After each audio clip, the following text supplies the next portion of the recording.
at this time, the communication systems of our world are often being bought up by people with particular philosophies or beliefs or political dispositions or values, rather than folks that are intending intentionally to simply communicate whatever is as truthful as they can possibly communicate, meaning investigating the validity and accuracy of the information they produce, getting it peer-reviewed, going through a specific regimented methodical process to ensure the quality of the information, the accuracy of the information, and the and the various sources of the information, and simultaneously being willing to improve the quality and the accuracy if they find out that they were wrong or just not completely accurate in their original communications.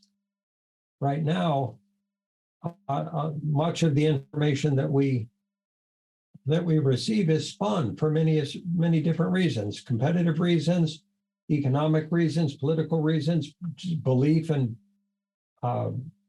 belief prejudice, bias prejudice of various kinds. We would, and paradoxically, in the human system, once one arrives at something that we call a belief, which is just something that we've accepted as being true, and then operate as if it's true, even if it's not true, we tend to then double down and triple down on what we believe to be true. And we look at holding on to our beliefs as that if I hold on to a particular belief, no matter how erroneous the belief may be, that means I'm either integrous, or I'm a good person, or I'm a committed person, or I'm an honest person, as long as I really hold to this belief. It doesn't matter, again, it doesn't matter how positive or negative the belief, how destructive or constructive the belief. This dynamic of operating from belief as a species is a learning disability in the human species population. Are we making sense for that? Belief is a resistance to learning and a holding on to a biased positionality.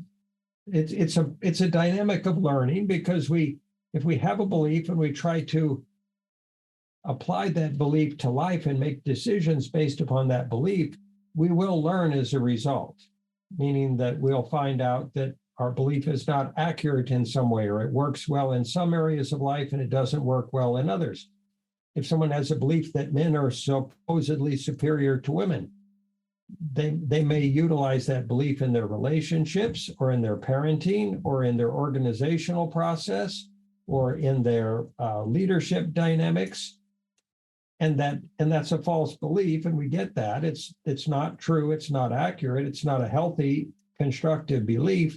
And how many men and even women have been conditioned to imagine that that's a supposed truth, that supposedly men make better leaders or better executives or something like that, or better military leaders or better politicians.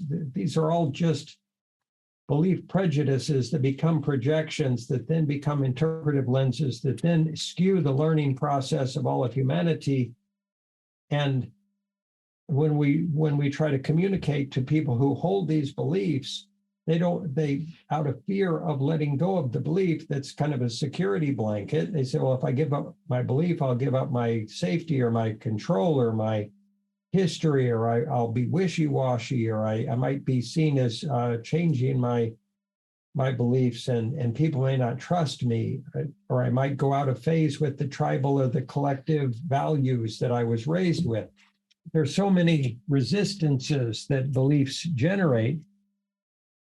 And even politicians, if they change their position on any topic, are they looked at with derision and criticism rather than advocation for having learned something new?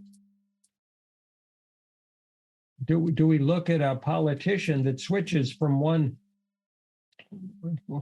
political party to another as if they're not a true integrous tribal member that can be trusted and validly apply their skills and capacities in their role if we were to reelect them? Or do we look at them as someone who has then, because they become part of our party, they become good and acceptable rather than wrong and unacceptable? So we would suggest that belief positionalities are an incredible learning disability in humanity, and they're not, and we're not criticizing any belief. We're suggesting that no belief is superior to conscious understanding and discernment and a willingness to always learn in every moment and to always adopt a new perspective that's more functional, more healthy, more sustainable, more serving, more compassionate, loving, kind, and caring, and empathetic.